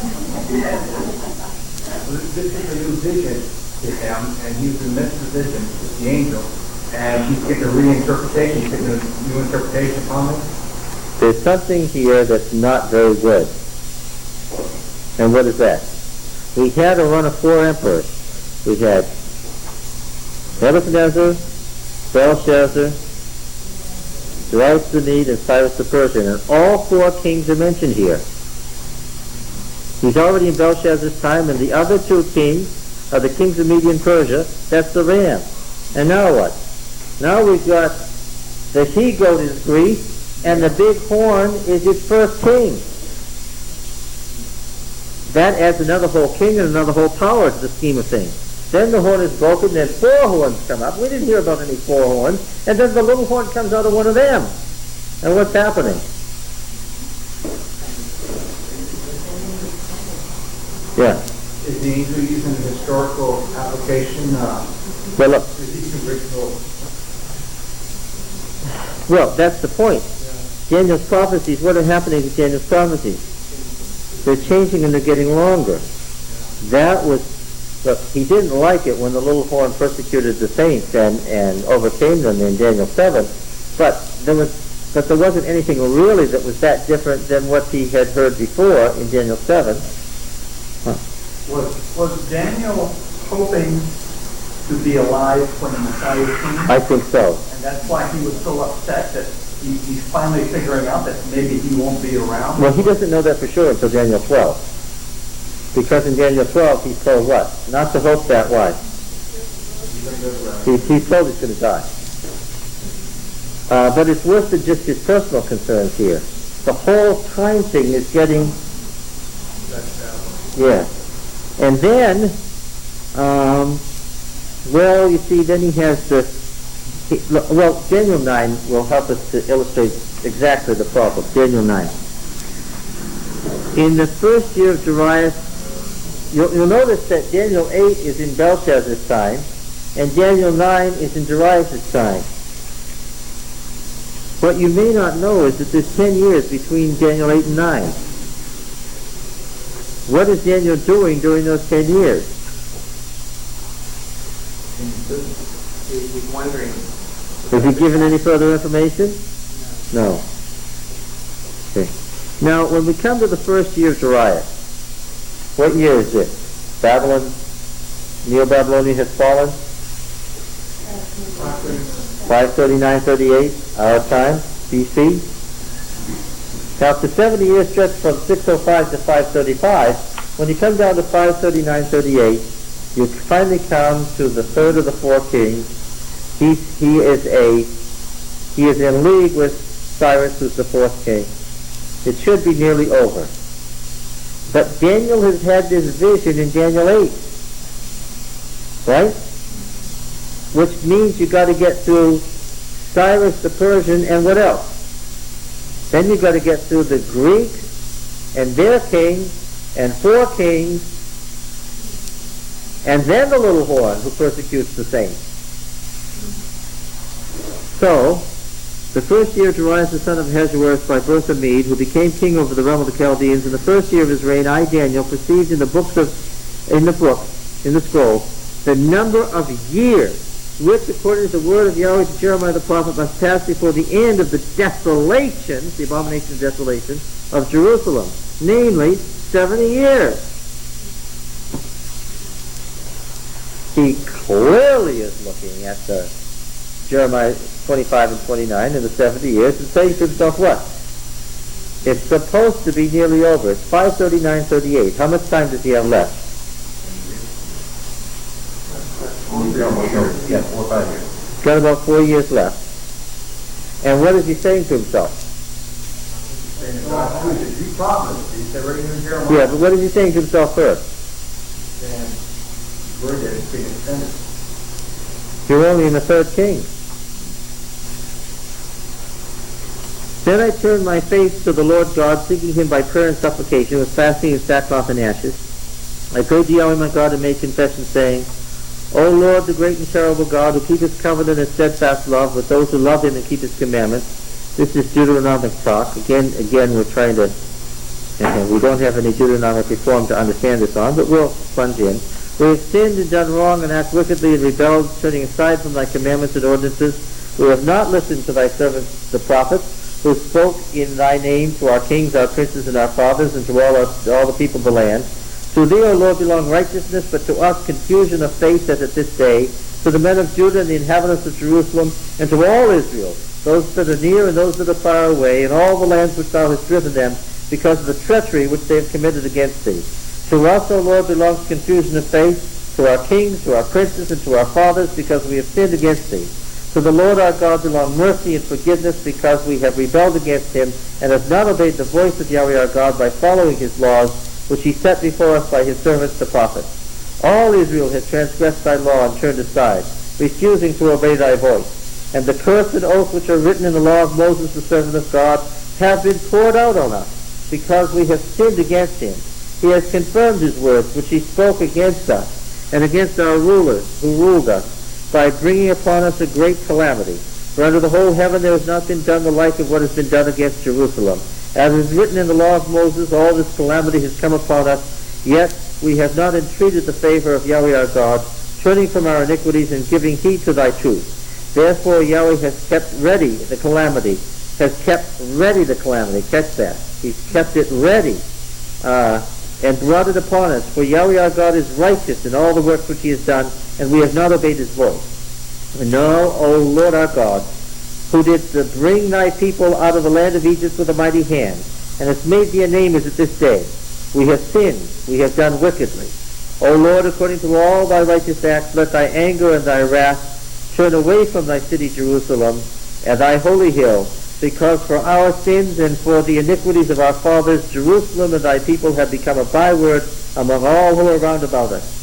Now therefore, O our God, hearken to the prayers of thy servant and to his supplications, and for thy own sake, O Lord, cause thy face to shine upon thy sanctuary, which is desolate.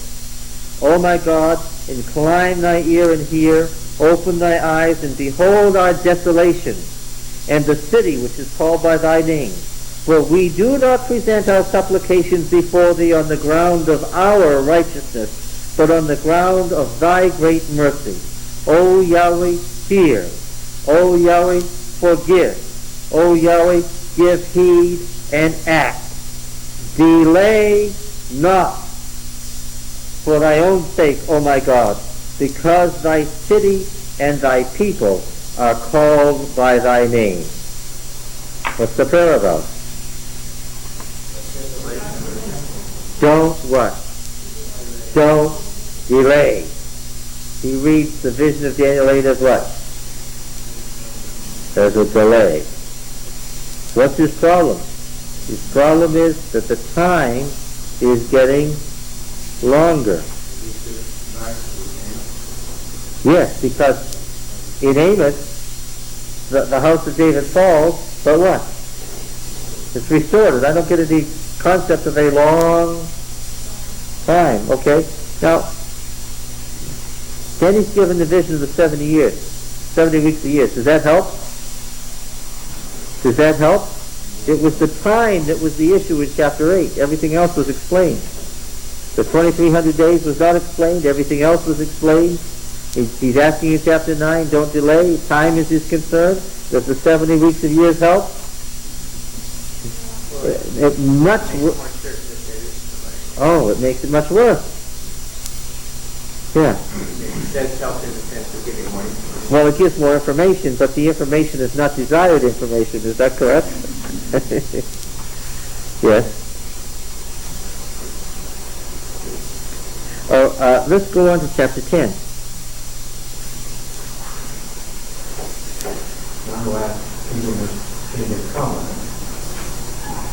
You know, oh yes, you're catching the sequence, right? We have Belshazzar, we have Darius, we have Cyrus. This is not an accident. This is not an accident. It's interesting in verse 3. I didn't think Daniel liked those things. Yes, I know.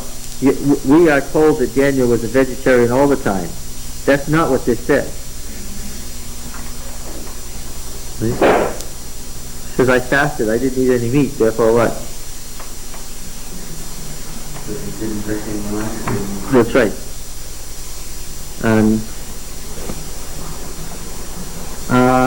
Let's go back to where he was saying that the vision had left him weak. Verse 18. Again, one having the appearance of a man touched me and strengthened me. He said to me, O man, greatly beloved, fear not, peace be with you, be strong and of good courage. And when he spoke to me, I was strengthened. I said, let my Lord speak, for you have strengthened me. Then he said, do you know why I've come to you? That now I'll return to fight against the prince of Persia. And when I am through with him, lo, the Prince of Greece will come. Look. Daniel 8 says Belshazzar. Daniel 9 says Darius. Daniel 10 says Cyrus. There are no more superscriptions about kings. Daniel 11 doesn't begin a new section. Right? It's only a literary distinction. And Daniel 12 is a continuation. Daniel 10, 11, and 12 are a single unit of description. All right. So he says, I will return to fight against the prince of Persia, and when I'm through with him, well, the prince of Greece will come.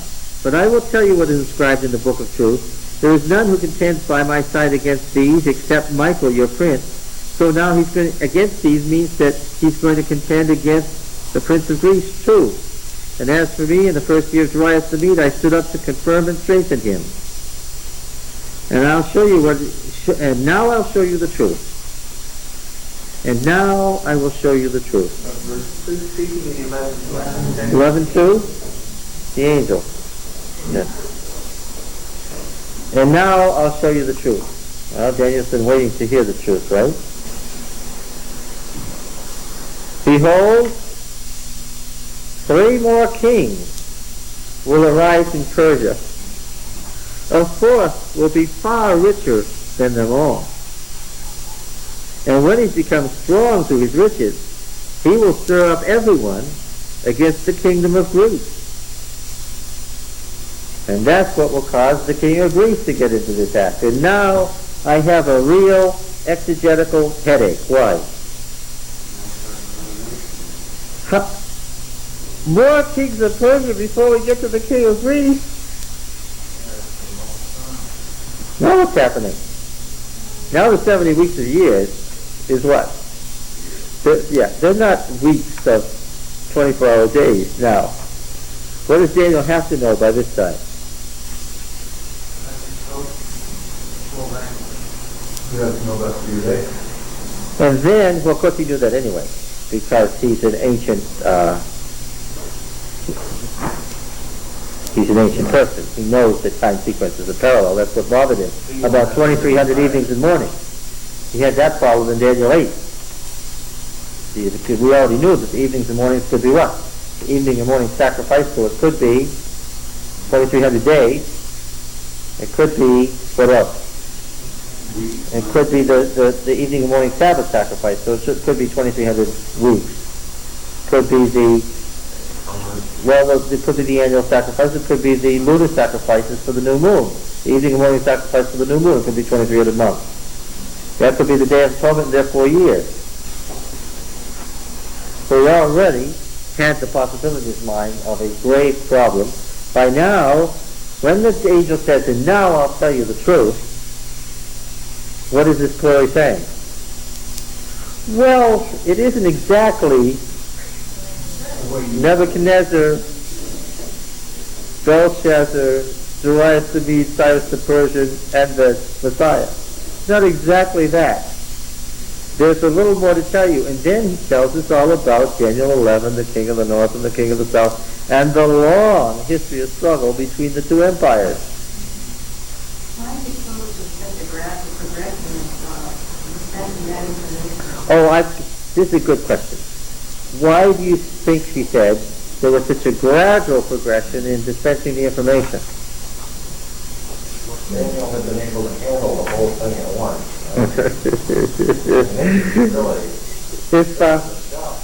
If he had been told about Nebuchadnezzar's dream and told, oh, by the way, have I mentioned that the Messianic kingdom isn't going to come for thousands of years? What would he have done? He would have gone in and said to Nebuchadnezzar, tell the wise men of Babylon to be with them. I don't care to live. There's no point in it, right? Okay. Furthermore, you're doomed too. Forget it. Yes. Oh, yes, that's obvious. Daniel was a spokesman. As a Judean priest, he was a spokesman to his people. In Daniel 9, he's speaking as the leader of the congregation. He speaks as the king for all Israel. And he's the source by which all Israel can know about the Messianic kingdom. And are they going to be told while they're in exile, hurry up, try to get out of exile. We're planning to set up this kingdom in a few thousand years. Okay, we'll try to go back home. I think there's been a conditional thing also that things could have been different, but by the time this time came, I'm not making myself clear. Daniel's prayer in Daniel 9 makes it clear that what could have happened. It could have been, and Nebuchadnezzar, Belshazzar, Darius the Mede, Cyrus the Persian, and the Messianic king. What was said in Daniel 2 was the plan, but what? But why did it get altered? God isn't capricious. Why did it get altered? Because God has this thing, this absolutely annoying thing, that he won't operate independent of human beings. That he won't override the will. Of course, if God overrode the will, the great controversy would be over. Therefore, what? He had to proceed in his plans at the rate that what? He could get people to proceed. Yes, that's an annoying truth. Yeah. And in the end, what is Daniel worried about? Chapter 12,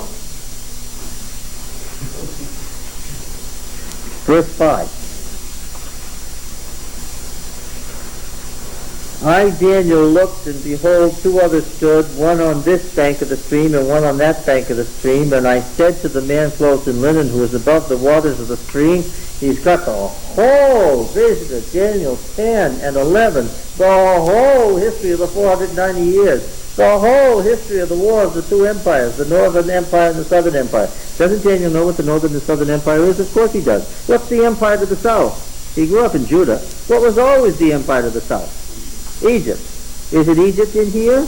Yes, it says the king of the north will invade the king of the south, and the land of Egypt will not escape. Is there any mystery about that? What's the kingdom of the south in Daniel 11? It's Egypt. It says so. Well, what's the kingdom of the north? Where were these people coming from when they were coming down to Jerusalem from the north?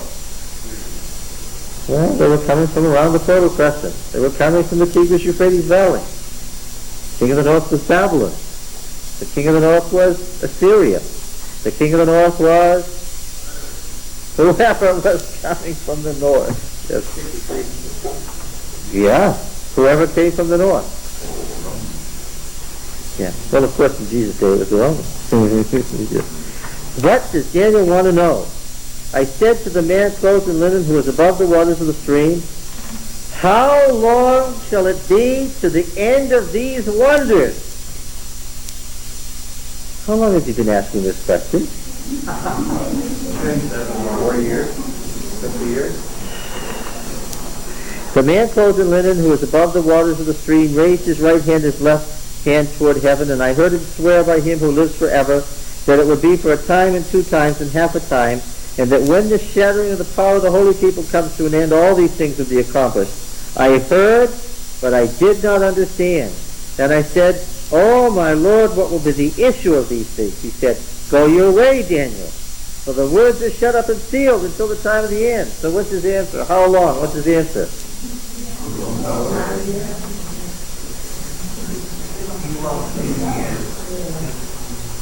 You'll stand in your lot and place at the appointed time. You'll be there. But when, Daniel said, what's the answer? You're not going to be told. And so the book of Daniel ends with the mystery of what? The time. Now, if you do an exegesis on Daniel, all sorts of problems about what does this verse mean, what does that verse mean, what is that all about, disappear, right? It's all clear. Very clear what happened. And if you realize then that when we apply Daniel, we're doing it by analogy, so what? Will every verse fit? No. So what about the last 3 verses of Daniel 12? You want to know about the 1290 and 1335 days? The Jewish calendar. The 1260 days are the 3.5 years. The 30 days is to the next new moon feast, at which time they have to have cleansed the land. And the 1335 days to the 45 days is to the Pentecost, at which time they are to reinstitute the temple worship. It's just how it would have been had the Messianic kingdom been set up on earth. That's an exegesis. Yes, that's an exegesis.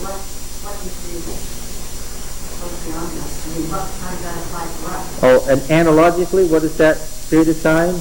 That's the millennium. How do you Because these verses come from Isaiah, where the spirits are imprisoned for many days and then released. Now you really want to get into an exegesis of Daniel 11 and 12, don't you? Yeah. So the book of Daniel is unusual in that when you do an exegesis of it, the exegesis gives you clues to the analogy. You're absolutely correct. Right within the book of Daniel, we see the process of a plan getting lengthened over time. Now, what happened between Daniel 2 and Daniel 8 was that first we had 4 kings, and now we've got Babylon, Persia, and Greece. Right? By Daniel 8, we already have it lengthened out so we've got 3 world empires, and then after them, somebody else is coming. Another evil emperor is coming. So now, we can see it lengthening right within the book. So now we're going to go back to Daniel 2 and say what? The head of gold is what? The Babylonian Empire. And the silver is what?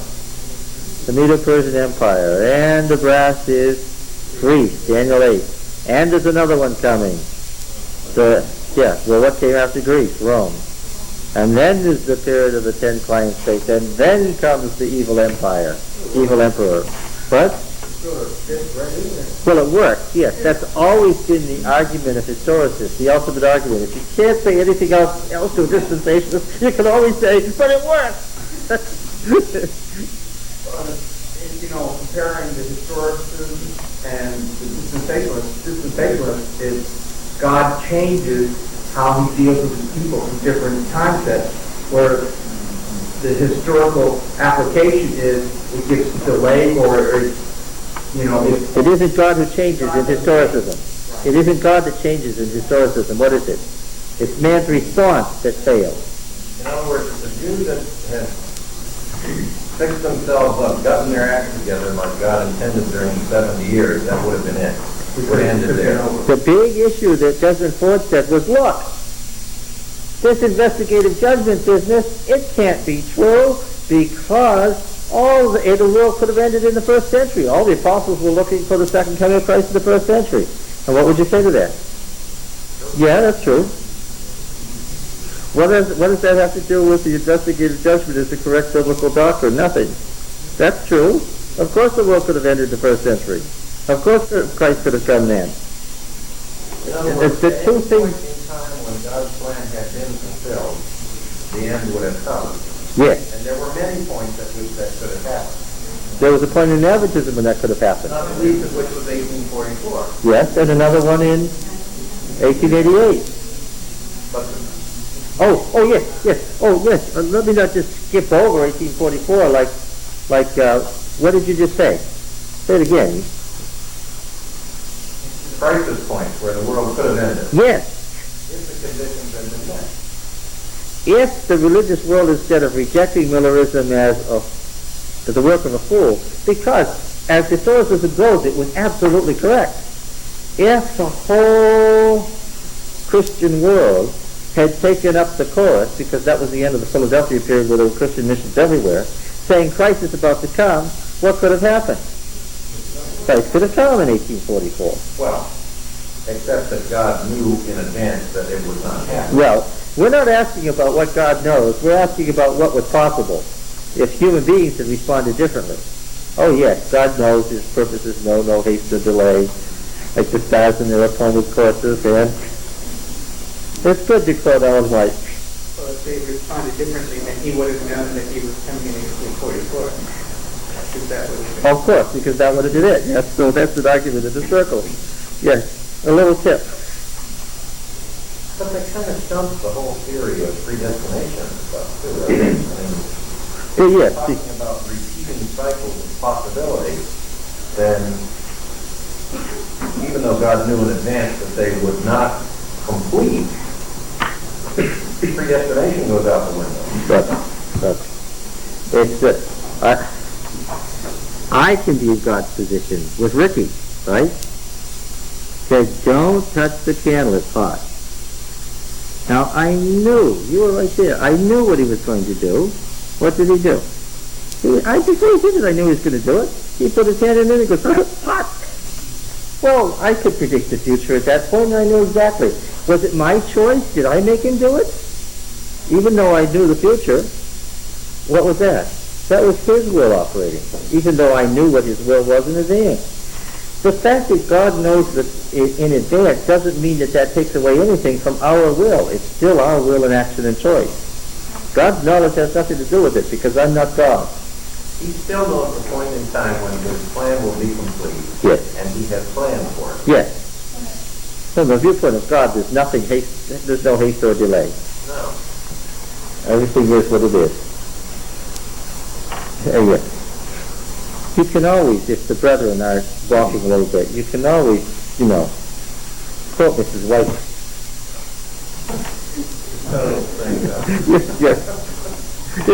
Yes. If nothing else works, quote Mrs. White. As I said before, she's not here to know what you're doing.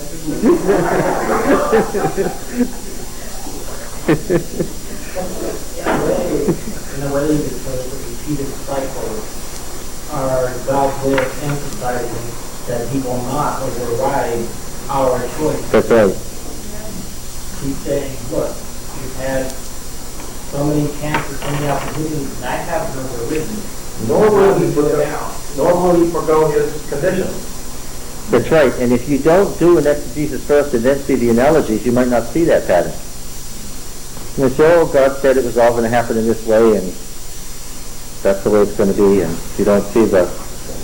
It's like Israel and Judah thought there would always be conditions, and they would always have a chance. Where Amos breaks the cycle and says, God has stated His conditions, He's reached His limit, there are no more conditions. Just like the Canaanites, your cup is full, and this is the end. Mm-hmm. Who do you feel sorry for in this story? Daniel. Yes. Yeah. Because he really had his hopes up.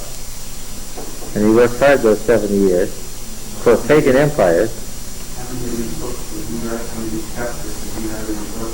Well, 8 to 12 say I, Daniel, all the way through.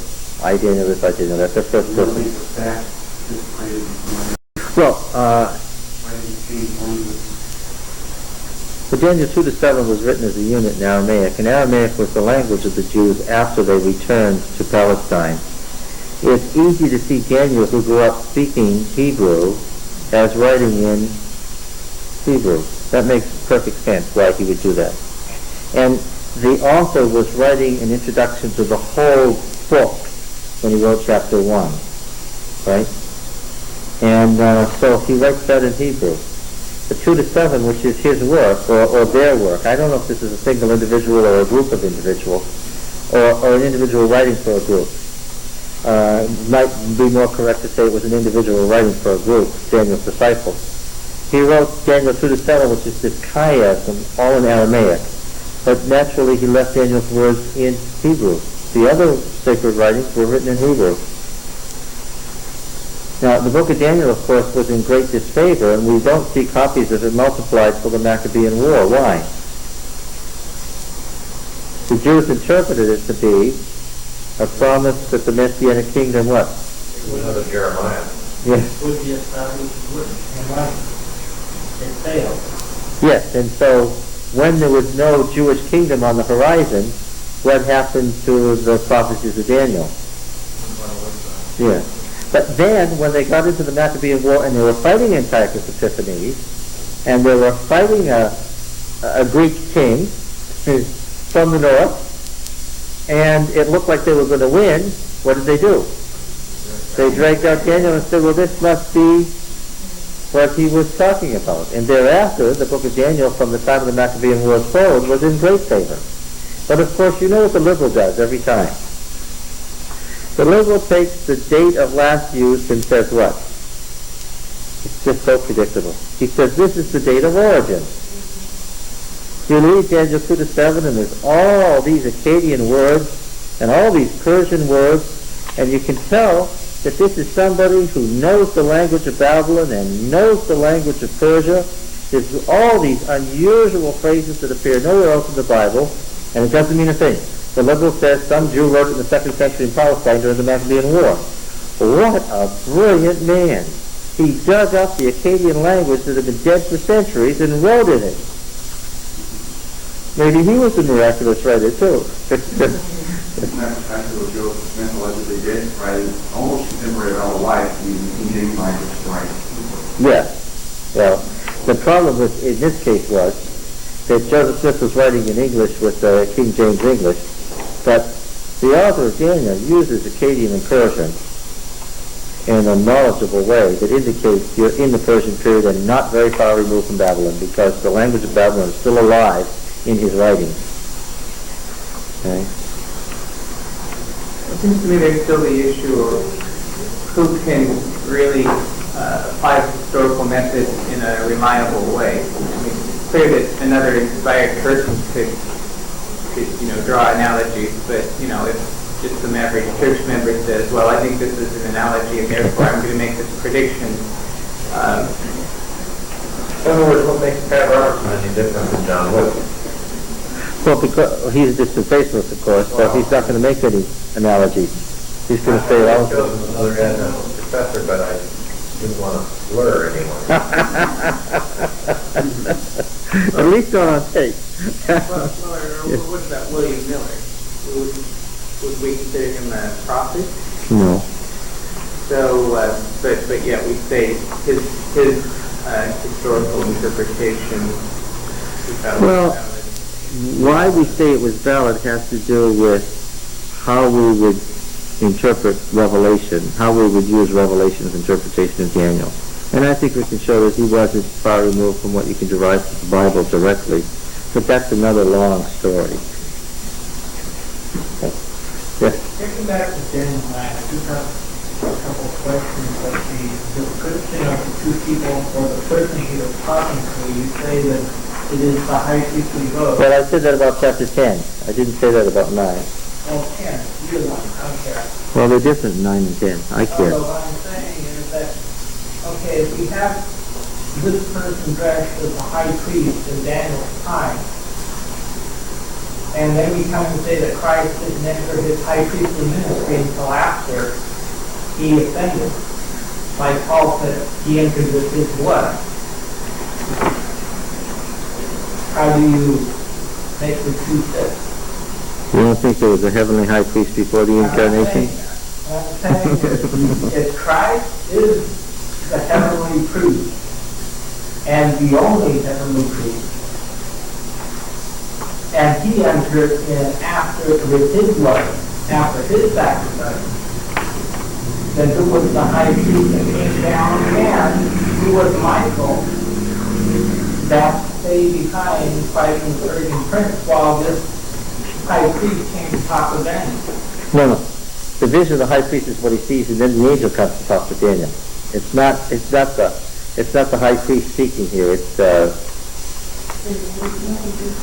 why do I think it's Gabriel? Why do I think it's Gabriel? Speaking in prayer, even the man Gabriel was. Oh, in the vision of the yeah, okay. 9:21. Yeah. So you have a change in speakers at verse 10:10. He sees the vision. He goes into a coma. He's brought out of it by a hand touching him, and the hand touching him is the angelic interpreter. The angelus interpret. Speaking, yes. Yes, there was a heavenly high priest in the Old Testament, a heavenly high priest image. There has to be because of temple conception. The sort of thing was after the two in heaven. He just said that. No. What did you just do wrong? First of all, we will not allow you to take the Neoplatonic stuff in Hebrews and apply it to us. Well, I know that. So you can't take it back and apply it to the Old Testament time. His question is about what do we have here with a heavenly high priest in the Old Testament. Okay. One of the things that you did, though, in asking your question is you made a series of assumptions that came out of Hebrews. You didn't say Hebrews, but that's where you got what you said. And we are, I mean, yes, I did it directly from Hebrew without saying it. I mean, I'm conscious of doing it. yes. I mean, that's the first thing that Christ entered in his ministry at that time. Who was his high priest prior? Michael.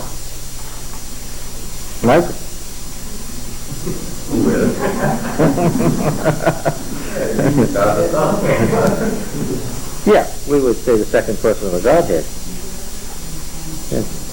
Exercising his priestly ministry before the incarnation. What the book of Hebrews says does not say in any way that there's no heavenly high priest prior to the incarnation, because the book of Hebrews doesn't discuss that issue at all. And therefore, when you say he ascended and entered his ministry at that point, that's something Hebrews says, doesn't discuss what happened prior to that. Yeah, but the whole discussion in Hebrews there is saying, well, all this earthly ministry wasn't really as efficacious as what is going to go on now. I mean, this is the new ministry, it's better. So, let's leave off the old and go to you, like if, this is one and that's the other. When you spell Plato, when we do an exegesis of Hebrews, we will talk about Neoplatonic thought, and we'll talk about what happens when a New Testament writer quotes Philo-Judaeus on the meaning of the temple. If you're asking an exegetical question about Hebrews, it's quite complicated. What? All we have to do is Deuteronomy, and then we'll be right there. Yeah, I was going to comment back a while ago in the book of Joshua, like in chapter 5, I would seize the man standing with the sword and asked, who are you? And he says, I'm the commander of the army of the Lord. Like a parallel person being to Joshua. The angel of the Lord, yes. So Joshua, I did come across that man as a warrior. So maybe it makes sense that Oh yes, just as the as the prophet is the messenger of the Lord, and just as the king is the divine son, just as there's a divine son in the heavens, they are one, they are united. There's a heavenly high priest by definition. If there's a high priest in the temple, there's a high priest in the heavenly temple. That's by definition, that's the case. And the high priest on earth is coalesced, not two different figures. That's Platonism. Not two different figures, but the high priest is coalesced with the heavenly high priest. All right. Okay. Well, we covered a lot of ground today. And that's even more thrilling. I think most of you understood some of it.